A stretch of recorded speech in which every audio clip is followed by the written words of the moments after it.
ओम श्री परमात्मने नमः। जय श्री राधे, जय श्री कृष्ण। आज हम आपके लिए एक दिव्य और महाशक्तिशाली महामंत्र लेकर आए हैं, जो समस्त 33 कोटि देवताओं के आशीर्वाद का आवाहन करता है और जीवन को मंगलमय बना देता है। इसीलिए इस स्तोत्र का नाम मंगल स्तोत्र है। यह एक प्राचीन और महापवित्र महामंत्र है, जो ब्रह्मांडीय ऊर्जा के साथ में उठा हुआ है। कई लोग ऐसा मानते हैं कि हिंदू धर्म में 33 करोड़ देवता हैं, लेकिन वास्तव में 33 कोटि देवता हैं। कोटि शब्द का अर्थ यहाँ पर प्रकार या श्रेणी से लिया गया है। वेदों के अनुसार इन 33 कोटि देवताओं में 12 आदित्य हैं, 11 रुद्र हैं और 8 वसु हैं, जिन्हें अष्टवसु कहा जाता है, और 2 इनमें अश्विनी कुमार हैं। वे दिव्य ऊर्जाएं हैं जो ब्रह्मांड को नियंत्रित करती हैं। मंगल स्तोत्र हमारे मन, शरीर और आत्मा को देवी शक्तियों के साथ में जोड़ता है और समृद्धि, सुरक्षा, शांति प्रदान करता है। इस महामंत्र का प्रतिदिन जाप करने से या इसे केवल श्रवण मात्र करने से जीवन से सभी प्रकार के नकारात्मक विचार दूर हो जाते हैं, नकारात्मकता दूर हो जाती है और जीवन में सकारात्मकता आती है और आपका जीवन देवी कृपा से भर जाता है। 33 कोटि देवताओं की दिव्य ऊर्जाएं आपके जीवन को सुंदर, स्वस्थ, सुखी, धन धान्य से भरने के अलावा जीवन में खुशियों की बहार भी ले आती हैं और अपना अपना आशीर्वाद प्रदान करती हैं। तो 33 कोटि देवताओं का नाम स्मरण करते हुए, उनके आशीष की कामना करते हुए इस पावन स्तोत्र के लिए आइए श्रद्धा और भक्ति के साथ में श्रवण करते हैं। ओम श्री परमात्मने नमः।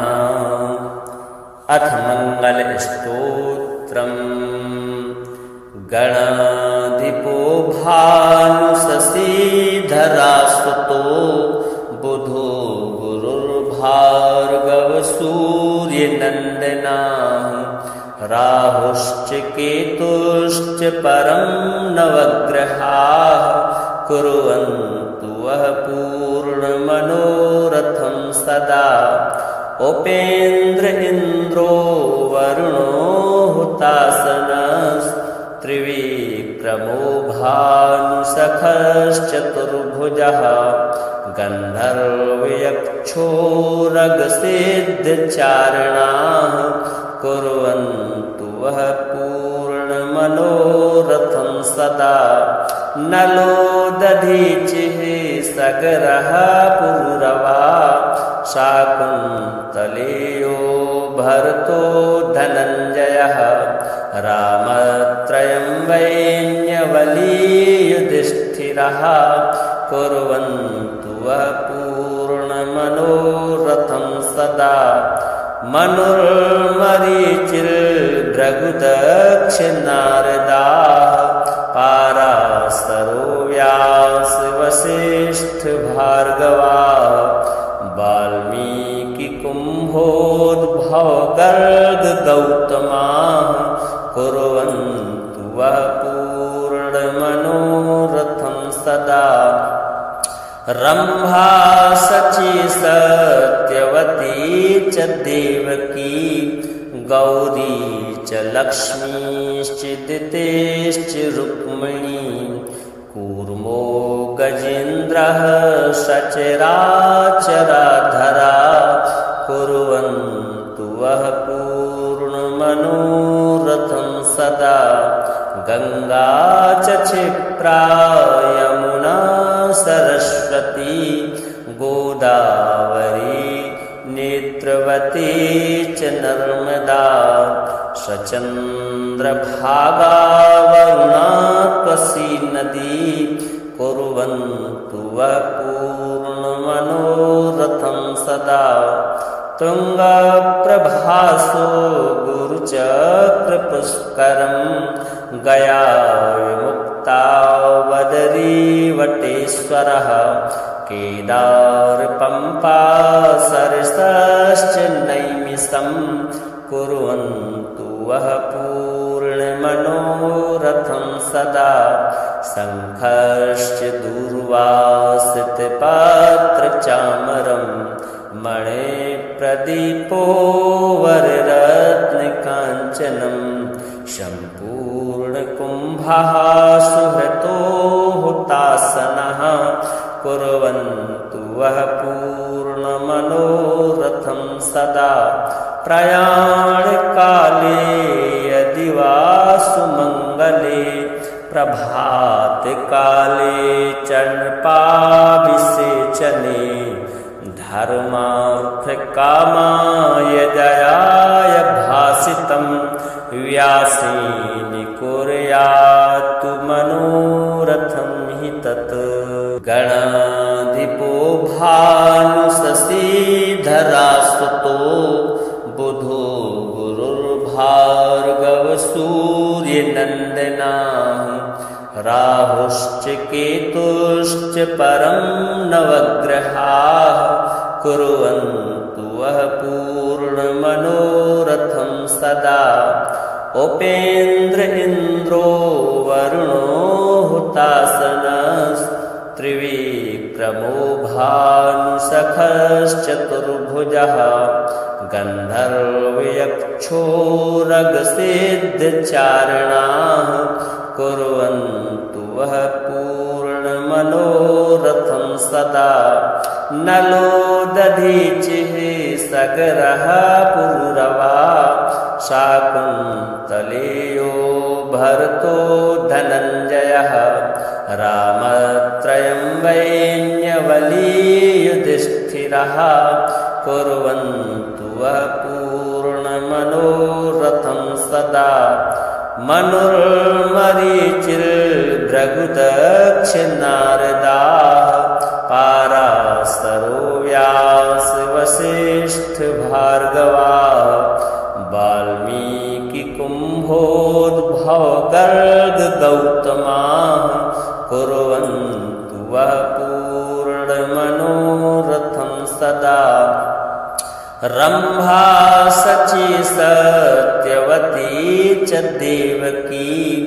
गौरी च लक्ष्मीश्चिदितेश्च रुक्मिणी कूर्मो गजेन्द्रः सचराचराधरा कुर्वन्तु वः पूर्णमनोरथं सदा। गंगा च क्षिप्रा यमुना सरस्वती गोदावरी नेत्रवती च नर्मदा सचन्द्रभागा वरुणा त्वसी नदी कुर्वन्तु वः पूर्णमनोरथं सदा। तुङ्गप्रभासो गुरुचक्रपुष्करं गया विमुक्तावदरीवटेश्वरः केदारपम्पा सरसश्च नैमिषं कुर्वन्तु वः पूर्णमनोरथं सदा। शङ्खश्च दूर्वासितपात्रचामरं मणिप्रदीपो वररत्नकाञ्चनं सम्पूर्णकुम्भः सुहृतो हुतासनः कुर्वन्तु वः पूर्णमनोरथं सदा। प्रयाणकाले यदि वा सुमङ्गले प्रभातकाले चरणपाभिषेचने धर्मार्थकामाय जयाय भासितं व्यासेन कुर्यात्तु मनोरथं हि तत्। गणाधिपो भानुशशीधरासुतो बुधो गुरुर्भार्गव सूर्यनन्दनः राहुश्च केतुश्च परं नवग्रहाः कुर्वन्तु वः पूर्णमनोरथं सदा उपेन्द्र इन्द्रो वरुणो हुतासनस्त्रिविक्रमो भानुसखश्चतुर्भुजः गन्धर्वयक्षोरगसिद्धचारणाः कुर्वन्तु वः पूर्णमनोरथं सदा नलो दधीचिः सगरः पुरुरवा शाकुन्तलेयो भरतो धनञ्जयः रामत्रयं वैन्यवली युधिष्ठिरः कुर्वन्तु वः पूर्णमनोरथं सदा मनुर्मरीचिर्भृगुदक्षिणारदाः पाराशरो व्यासवसिष्ठभार्गवाः वाल्मीकिकुम्भोद्भवगर्गगौतमाः कुर्वन्तु वः पूर्णमनोरथं सदा रम्भा शची सत्यवती च देवकी गौरी च लक्ष्मीश्च दितेश्च रुक्मिणी कूर्मो गजेन्द्रः सचराचराधरा कुर्वन्तु वः पूर्णमनोरथं सदा गंगा च क्षिप्रा यमुना सरस्वती गोदावरी नेत्रवती च नर्मदा सचन्द्रभागा वरुणा त्वसी नदी कुर्वन्तु वः पूर्णमनोरथं सदा तुङ्गप्रभासो गुरुचक्रपुष्करं गया विमुक्ता वदरीवटेश्वरः केदारपम्पा सरसश्च नैमिषं कुर्वन्तु वः पूर्णमनोरथं सदा शङ्खश्च दूर्वासितपात्रचामरं मणिप्रदीपो वररत्नकाञ्चनं सम्पूर्णकुम्भः सुहृतो हुतासनः कुर्वन्तु वः पूर्णमनोरथं सदा प्रयाणकाले यदि वा सुमङ्गले प्रभातकाले चर्पणाभिषेचने धर्मार्थकामाय जयाय भासितं व्यासेन कुर्यात्तु मनोरथं हि तत् गणाधिपो भानुशशीधरासुतो बुधो गुरुर्भार्गवसूर्यनन्दनाः राहुश्च केतुश्च परं नवग्रहाः कुर्वन्तु वः पूर्णमनोरथं सदा उपेन्द्र इन्द्रो वरुणो हुतासनस्त्रिविक्रमो भानुसखश्चतुर्भुजः गन्धर्वयक्षोरगसिद्धचारणाः कुर्वन्तु वः पूर्णमनोरथं सदा नलो दधीचिः सगरः पुरुरवा शाकुन्तलेयो भरतो धनञ्जयः रामत्रयं वैन्यवली युधिष्ठिरः कुर्वन्तु वः पूर्णमनोरथं सदा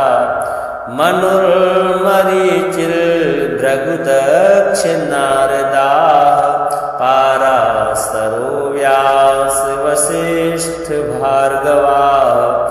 वाल्मीकिकुम्भोद्भवगर्गगौतमाः कुर्वन्तु वः पूर्णमनोरथं सदा रंभा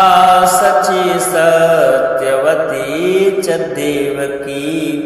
गौरी च लक्ष्मीश्चिदितेश्च रुक्मिणी कूर्मो गजेन्द्रः सचराचराधरा कुर्वन्तु वः पूर्णमनोरथं सदा गंगा च क्षिप्रा यमुना सरस्वती गोदावरी नेत्रवती च नर्मदा सचन्द्रभागा वरुणा त्वसी नदी कुर्वन्तु वः पूर्णमनोरथं सदा तुंगप्रभासो गुरुचक्रपुष्करं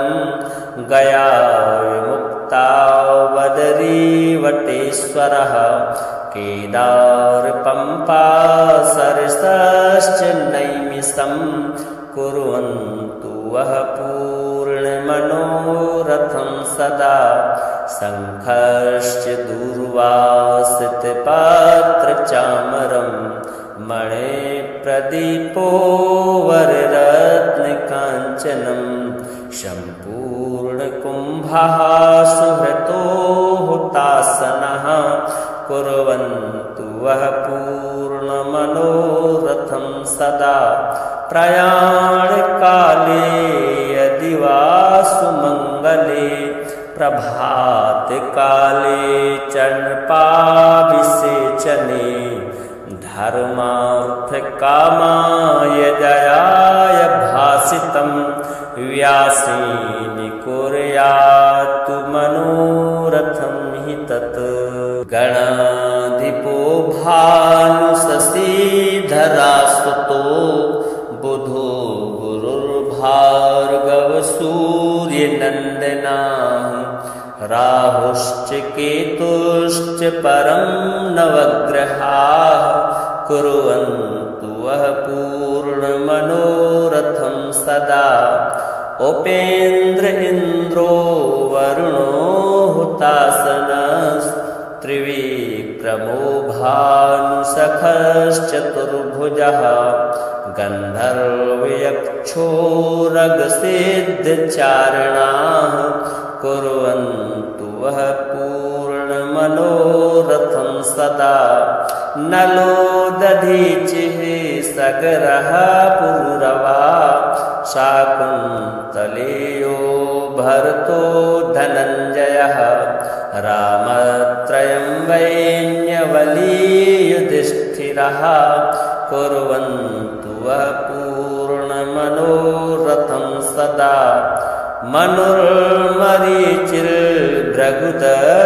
मनुर्मरीचिर्भृगुदक्षिणारदाः पाराशरो व्यासवसिष्ठभार्गवाः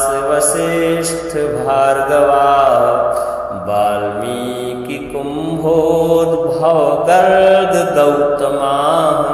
कुर्वन्तु वः पूर्णमनोरथं सदा रंभा सची सत्यवती च देवकी गौरी च लक्ष्मीश्चिदितेश्च रुक्मिणी कूर्मो गजेन्द्रः सचराचराधरा कुर्वन्तु वः पूर्णमनोरथं सदा गंगा च क्षिप्रा यमुना सरस्वती गोदावरी नेत्रवती च नर्मदा सचन्द्रभागा वरुणा त्वसी नदी कुर्वन्तु वः पूर्णमनोरथं सदा तुंगप्रभासो गुरुचक्रपुष्करं गया विमुक्ता वदरीवटेश्वरः केदारपम्पा सरसश्च नैमिषं कुर्वन्तु वः पूर्णमनोरथं सदा शङ्खश्च दूर्वासितपात्रचामरं मणिप्रदीपो वररत्नकाञ्चनं सम्पूर्णकुम्भः कुम्भः सुहृतो हुतासनः कुर्वन्तु वः पूर्णमनोरथं सदा प्रयाणकाले यदि वा सुमङ्गले प्रभातकाले चर्पणाभिषेचने धर्मार्थकामाय जयाय भासितं व्यासेन कुर्यात्तु मनोरथं हि तत् गणाधिपो भानुशशीधरासुतो बुधो गुरुर्भार्गव सूर्यनन्दनः राहुश्च केतुश्च परं नवग्रहाः कुर्वन्तु वः पूर्णमनोरथं सदा उपेन्द्र इन्द्रो वरुणो हुतासनस्त्रिविक्रमो भानुसखश्चतुर्भुजः गन्धर्वयक्षोरगसिद्धचारणाः कुर्वन्तु वः पूर्णमनोरथं सदा नलो दधीचिः सगरः पुरुरवा शाकुन्तलेयो भरतो धनञ्जयः रामत्रयं वैन्यवली युधिष्ठिरः कुर्वन्तु वः पूर्णमनोरथं सदा मनुर्मरीचिर्भृगुदक्षिणारदाः पाराशरो व्यासवसिष्ठभार्गवाः वाल्मीकिकुम्भोद्भवगर्गगौतमाः कुर्वन्तु वः पूर्णमनोरथं सदा रम्भा शची सत्यवती च देवकी गौरी च लक्ष्मीश्च दितेश्च रुक्मिणी कूर्मो गजेन्द्रः सचराचराधरा कुर्वन्तु वः पूर्णमनोरथं सदा गंगा च क्षिप्रा यमुना सरस्वती गोदावरी नेत्रवती च नर्मदा सचन्द्रभागा वरुणा त्वसी नदी कुर्वन्तु वः पूर्णमनोरथं सदा तुङ्गप्रभासो गुरुचक्रपुष्करं गया विमुक्ता वदरीवटेश्वरः केदारपम्पा सरसश्च नैमिषं कुर्वन्तु वः पूर्णमनोरथं सदा शङ्खश्च दूर्वासितपात्रचामरं मणिप्रदीपो वररत्नकाञ्चनं सम्पूर्णकुम्भः सुहृतो हुतासनः कुर्वन्तु वः पूर्णमनोरथं सदा प्रयाणकाले यदि वा सुमङ्गले प्रभातकाले चर्पणाभिषेचने धर्मार्थकामाय जयाय भासितं व्यासेन कुर्यात्तु मनोरथं हि तत् गणाधिपो भानुशशीधरासुतो बुधो गुरुर्भार्गव सूर्यनन्दनः राहुश्च केतुश्च परं नवग्रहाः कुर्वन्तु वः पूर्णमनोरथं सदा उपेन्द्र इन्द्रो वरुणो हुतासनस्त्रिविक्रमो भानुसखश्चतुर्भुजः गन्धर्वयक्षोरगसिद्धचारणाः कुर्वन्तु वः पूर्णमनोरथं सदा नलो दधीचिः सगरः पुरुरवा शाकुन्तलेयो भरतो धनञ्जयः रामत्रयं वैन्यवली युधिष्ठिरः कुर्वन्तु वः पूर्णमनोरथं सदा मनुर्मरीचिर्भृगुदक्षिणारदाः पाराशरो व्यास वसिष्ठ भार्गवाः वाल्मीकि कुम्भोद्भव गर्ग गौतमाः कुर्वन्तु वः पूर्णमनोरथं सदा रंभा सची सत्यवती च देवकी गौरी च लक्ष्मीश्च दितेश्च रुक्मिणी कूर्मो गजेन्द्रः सचराचराधरा कुर्वन्तु वः पूर्णमनोरथं सदा गंगा च क्षिप्रा यमुना सरस्वती गोदावरी नेत्रवती च नर्मदा सचन्द्रभागा वरुणा कोसी नदी कुर्वन्तु वः पूर्णमनोरथं सदा तुङ्गप्रभासो गुरुचक्रपुष्करं गया विमुक्ता वदरीवटेश्वरः केदारपम्पा सरसश्च नैमिषं कुर्वन्तु वः पूर्णमनोरथं सदा शङ्खश्च दूर्वासितपात्रचामरं मणिप्रदीपो वररत्नकाञ्चनं सम्पूर्णकुम्भः सुहृतो हुतासनः कुर्वन्तु वः पूर्णमनोरथं सदा प्रयाणकाले यदि वा सुमङ्गले प्रभातकाले चर्पणाभिषेचने धर्मार्थकामाय जयाय भासितं व्यासेन कुर्यात्तु मनोरथं हि तत् गणाधिपो भानुशशीधरासुतो बुधो गुरुर्भार्गव सूर्यनन्दनाः राहुश्च केतुश्च परं नवग्रहाः कुर्वन्तु वः पूर्णमनोरथं सदा उपेन्द्र इन्द्रो वरुणो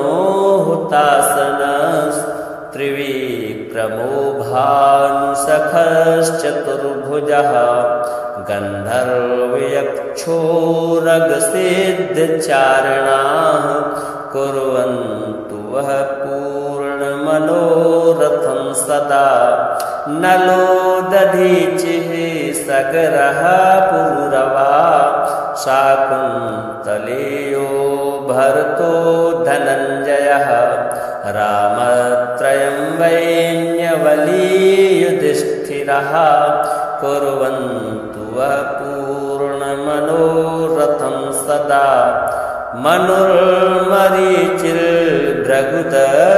मनुर्मरीचिर्भृगुदक्षिणारदाः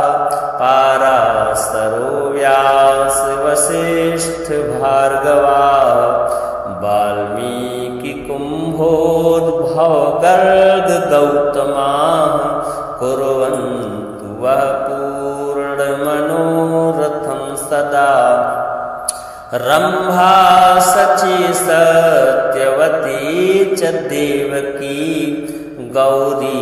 च लक्ष्मीश्च दितेश्च रुक्मिणी कूर्मो गजेन्द्रः सचराचराधरा कुर्वन्तु वः पूर्णमनोरथं सदा गंगा च क्षिप्रा यमुना सरस्वती गोदावरी नेत्रवती च नर्मदा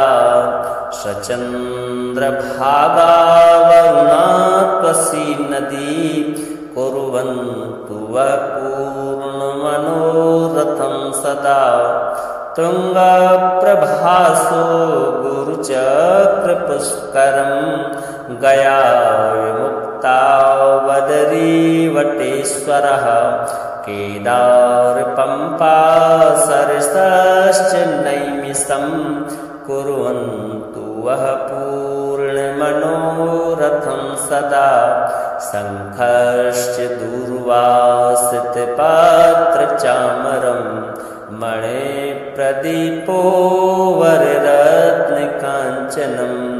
सम्पूर्णकुम्भः सुहृतो हुतासनः कुर्वन्तु वः पूर्णमनोरथं सदा। प्रयाणकाले यदि वा सुमङ्गले प्रभातकाले चण्पाभिषेचने धर्मार्थकामाय जयाय भासितं व्यासेन कुर्यात्तु मनोरथं हि तत्। गणाधिपो भानुशशीधरास्तुतो बुधो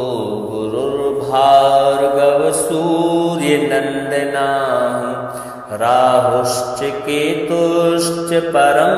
नवग्रहाः कुर्वन्तु वः पूर्णमनोरथं सदा।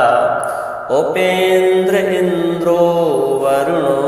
हुतासनस्त्रिविक्रमो भानुसखश्चतुर्भुजः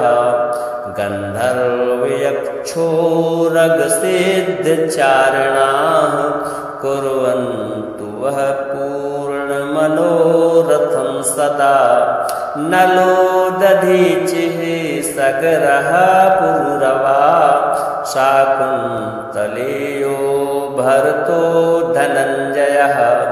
रामत्रयं वैन्यवलीयुधिष्ठिरः कुर्वन्तु वः पूर्णमनोरथं सदा। मनुर्मरीचिर्भृगुदक्षिनारदाः पाराशरो व्यासवसिष्ठभार्गवाः वाल्मीकिकुम्भोद्भवगर्गगौतमाः कुर्वन्तु वः पूर्णमनोरथं सदा। रम्भा शची सत्यवती च देवकी गौरी च लक्ष्मीश्च दितेश्च रुक्मिणी कूर्मो गजेन्द्रः सचराचराधरा कुर्वन्तु वः पूर्णमनोरथं सदा। गंगा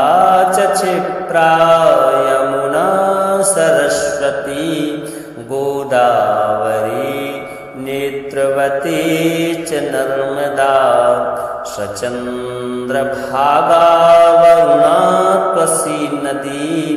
कुर्वन्तु वः पूर्णमनोरथं सदा। तुङ्गप्रभासो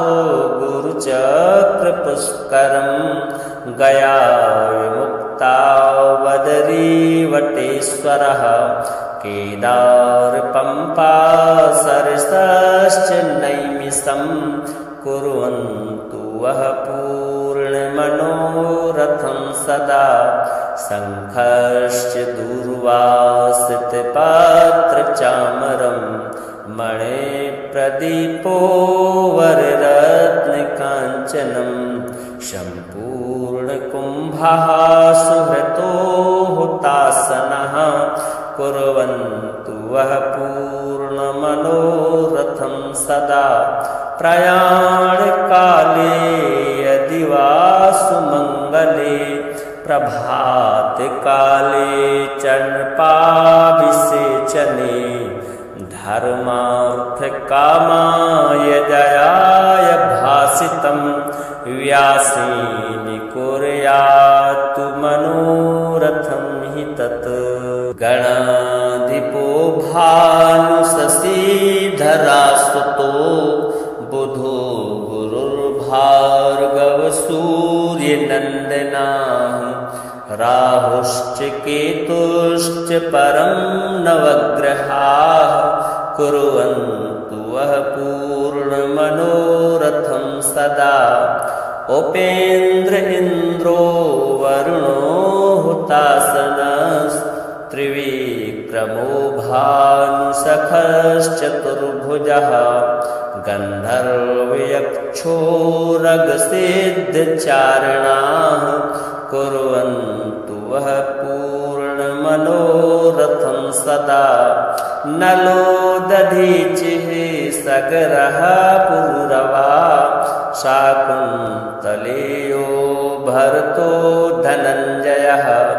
रामत्रयं वैन्यवली युधिष्ठिरः कुर्वन्तु वः पूर्णमनोरथं सदा। मनुर्मरीचिर्भृगुदक्षिणारदाः पाराशरो व्यासवसिष्ठभार्गवाः वाल्मीकिकुम्भोद्भवगर्गगौतमाः कुर्वन्तु वः पूर्णमनोरथं सदा। रम्भा शची सत्यवती च देवकी गौरी च लक्ष्मीश्चिदितेश्च रुक्मिणी कूर्मो गजेन्द्रः सचराचराधरा कुर्वन्तु वः पूर्णमनोरथं सदा। गंगा च क्षिप्रा यमुना सरस्वती गोदावरी नेत्रवती च नर्मदा सचन्द्रभागा वरुणा त्वसी नदी कुर्वन्तु वः पूर्णमनोरथं सदा। तुङ्गप्रभासो गुरुचक्रपुष्करं गया विमुक्ता वदरीवटेश्वरः केदारपम्पा सरसश्च नैमिषं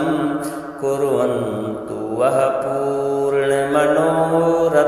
सदा। शङ्खश्च दूर्वासितपात्रचामरं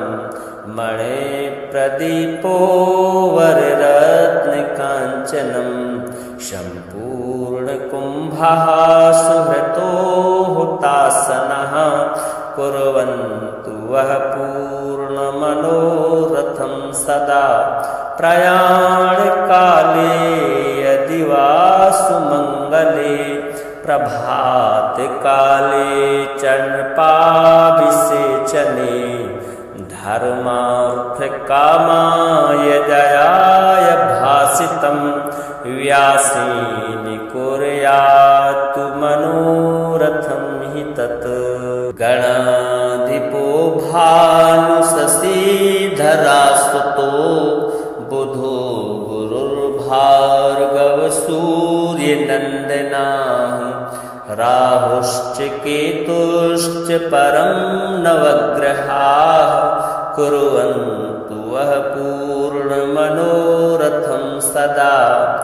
उपेन्द्र इन्द्रो वरुणो हुतासनस्त्रिविक्रमो भानुसखश्चतुर्भुजः गन्धर्वयक्षोरगसिद्धचारिणाः कुर्वन्तु वः पूर्णमनोरथं सदा। नलो दधीचिः सगरः पुरुरवा शाकुन्तलेयो भरतो धनञ्जयः रामत्रयं वैन्यवली युधिष्ठिरः कुर्वन्तु वः पूर्णमनोरथं सदा। मनुर्मरीचिर्भृगुदक्षिणारदाः पाराशरो व्यासवसिष्ठभार्गवाः वाल्मीकिकुम्भोद्भवगर्गगौतमाः कुर्वन्तु वः पूर्णमनोरथं सदा। रम्भा शची सत्यवती सत्यवती च देवकी गौरी च लक्ष्मीश्चिदितेश्च रुक्मिणी कूर्मो गजेन्द्रः सचराचराधरा कुर्वन्तु वः पूर्णमनोरथं सदा गंगा च क्षिप्रा यमुना सरस्वती गोदावरी नेत्रवती च नर्मदा सचन्द्रभागा वरुणा त्वसी नदी कुर्वन्तु वः पूर्णमनोरथं सदा तुङ्गप्रभासो गुरुचक्रपुष्करं गया विमुक्ता वदरीवटेश्वरः केदारपम्पा सरसश्च नैमिषं कुर्वन्तु वः पूर्णमनोरथं सदा शङ्खश्च दूर्वासितपात्रचामरं मणिप्रदीपो वररत्नकाञ्चनं सम्पूर्णकुम्भः सुहृतो हुतासनः कुर्वन्तु वः पूर्णमनोरथं सदा प्रयाणकाले यदि वा सुमङ्गले प्रभातकाले चरणपाभिषेचने धर्मार्थकामाय जयाय भासितं व्यासेन कुर्यात्तु मनोरथं हि तत् गणाधिपो भानुशशीधरासुतो बुधो गुरुर्भार्गव सूर्यनन्दनः राहुश्च केतुश्च परं नवग्रहाः कुर्वन्तु वः पूर्णमनोरथं सदा उपेन्द्र इन्द्रो वरुणो हुतासनस्त्रिविक्रमो भानुसखश्चतुर्भुजः गन्धर्वयक्षोरगसिद्धचारणाः कुर्वन्तु वः पूर्णमनोरथं सदा नलो दधीचिः सगरः पुरुरवा शाकुन्तलेयो भरतो धनञ्जयः रामत्रयं वैन्यवली युधिष्ठिरः कुर्वन्तु वः पूर्णमनोरथं सदा मनुर्मरीचिर्भृगुदक्षिणारदाः पाराशरो व्यासवसिष्ठभार्गवाः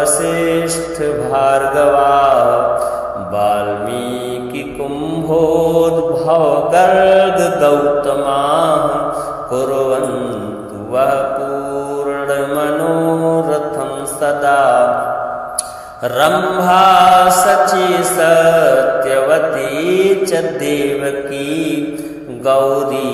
च लक्ष्मीश्चिदितेश्च रुक्मिणी कूर्मो गजेन्द्रः सचराचराधरा कुर्वन्तु वः पूर्णमनोरथं सदा गंगा च क्षिप्रा यमुना सरस्वती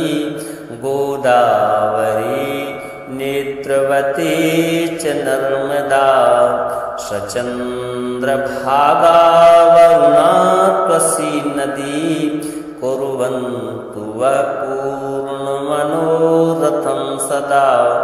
तुङ्गप्रभासो गुरुचक्रपुष्करं गया विमुक्ता वदरीवटेश्वरः केदारपम्पा सरसश्च नैमिषं कुर्वन्तु वः पूर्णमनोरथं सदा शङ्खश्च दूर्वासितपात्रचामरं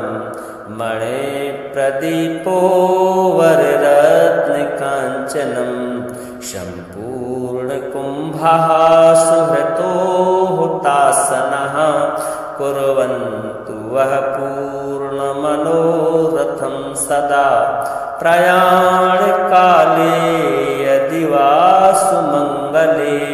प्रभातकाले चण्पाभिषेचने धर्मार्थकामाय जयाय भासितं व्यासेन कुर्यात्तु मनोरथं हि तत् गणाधिपो भानुशशीधरासुतो बुधो गुरुर्भार्गव सूर्यनन्दनः राहुश्च केतुश्च परं नवग्रहाः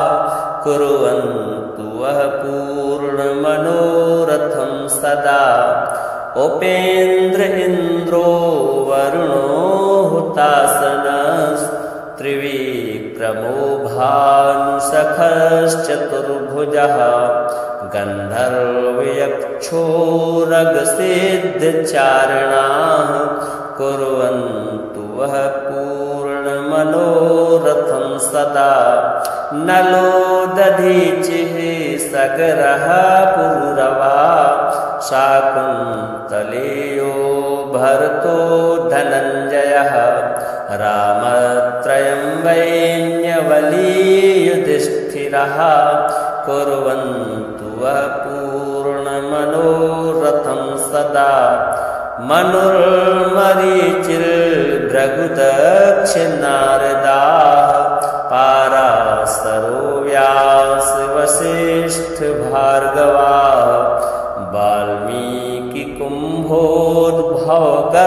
वाल्मीकिकुम्भोद्भवगर्गगौतमाः कुर्वन्तु वः पूर्णमनोरथं सदा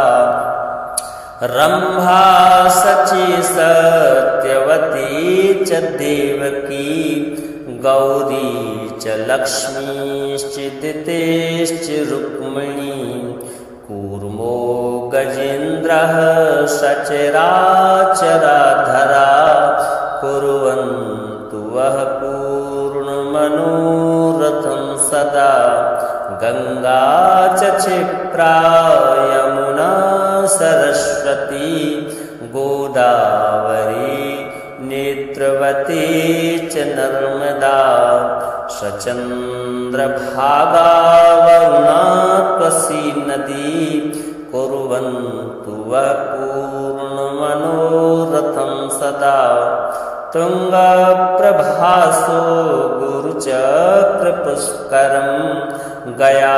विमुक्ता वदरीवटेश्वरः केदारपम्पा सरसश्च नैमिषं कुर्वन्तु वः पूर्णमनोरथं सदा शङ्खश्च दूर्वासितपात्रचामरं मणिप्रदीपो वररत्नकाञ्चनं सम्पूर्णकुम्भः सुहृतो हुतासनः कुर्वन्तु वः पूर्णमनोरथं सदा प्रयाणकाले यदि वा सुमङ्गले प्रभातकाले चण्पाभिषेचने धर्मार्थकामाय जयाय भासितं व्यासेन कुर्यात्तु मनोरथं हि तत् गणाधिपो भानुशशीधरासुतो बुधो गुरुर्भार्गव सूर्यनन्दनः राहुश्च केतुश्च परं नवग्रहाः कुर्वन्तु वः पूर्णमनोरथं सदा उपेन्द्र इन्द्रो वरुणो हुतासनस्त्रिविक्रमो भानुसखश्चतुर्भुजः गन्धर्वयक्षोरगसिद्धचारणाः कुर्वन्तु वः पूर्णमनोरथं सदा नलो दधीचिः सगरः पुरुरवा शाकुन्तलेयो भरतो धनञ्जयः रामत्रयं वैन्यवली युधिष्ठिरः कुर्वन्तु वः पूर्णमनोरथं सदा मनुर्मरीचिर्भृगुदक्षिणारदाः पाराशरो व्यासवसिष्ठभार्गवाः वाल्मीकिकुम्भोद्भवगर्गगौतमाः कुर्वन्तु वः पूर्णमनोरथं सदा रम्भा शची सत्यवती च देवकी गौरी च लक्ष्मीश्चिदितेश्च रुक्मिणी कूर्मो गजेन्द्रः सचराचराधरा कुर्वन्तु वः पूर्णमनोरथं सदा गंगा च क्षिप्रा यमुना सरस्वती गोदावरी नेत्रवती च नर्मदा सचन्द्रभागा वरुणा त्वसी नदी कुर्वन्तु वः पूर्णमनोरथं सदा तुङ्गप्रभासो गुरुचक्रपुष्करं गया विमुक्ता वदरीवटेश्वरः केदारपम्पा सरसश्च नैमिषं कुर्वन्तु वः पूर्णमनोरथं सदा शङ्खश्च दूर्वासितपात्रचामरं मणिप्रदीपो वररत्नकाञ्चनं सम्पूर्णकुम्भः सुहृतो हुतासनः कुर्वन्तु वः पूर्णमनोरथं सदा प्रयाणकाले यदि वा सुमङ्गले प्रभातकाले चर्पणाभिषेचने धर्मार्थकामाय जयाय भासितं व्यासेन कुर्यात् मनोरथं हि तत् गणाधिपो भानुशशीधरासुतो बुधो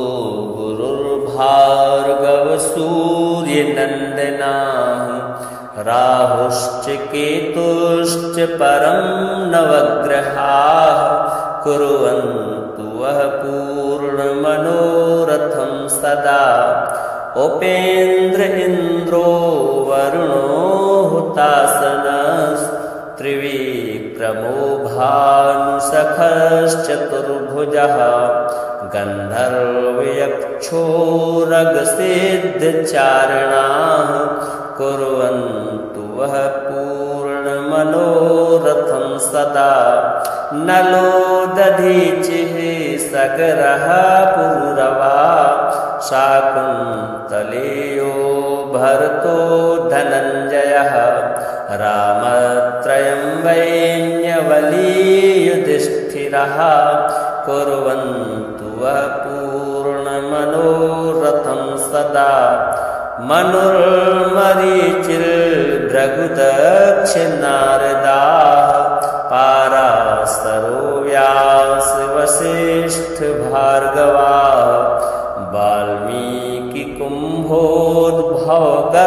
वाल्मीकिकुम्भोद्भवगर्गगौतमाः कुर्वन्तु वः पूर्णमनोरथं सदा रम्भा शची सत्यवती च देवकी गौरी च लक्ष्मीश्चिदितेश्च रुक्मिणी कूर्मो गजेन्द्रः सचराचराधरा कुर्वन्तु वः पूर्णमनोरथं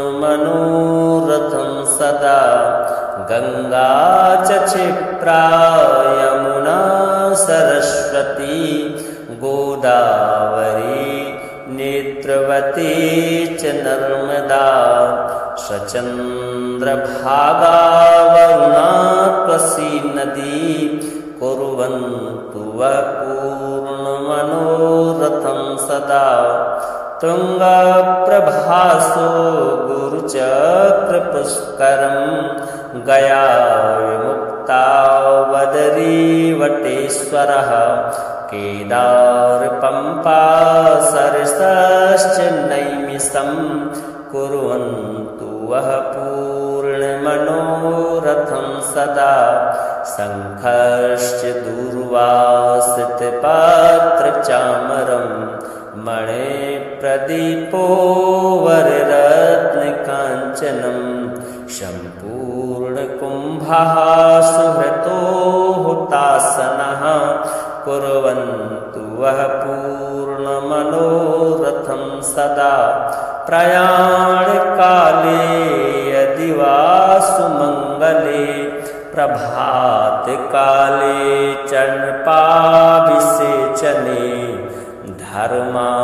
धर्मार्थकामाय जयाय भासितं व्यासेन कुर्यात्तु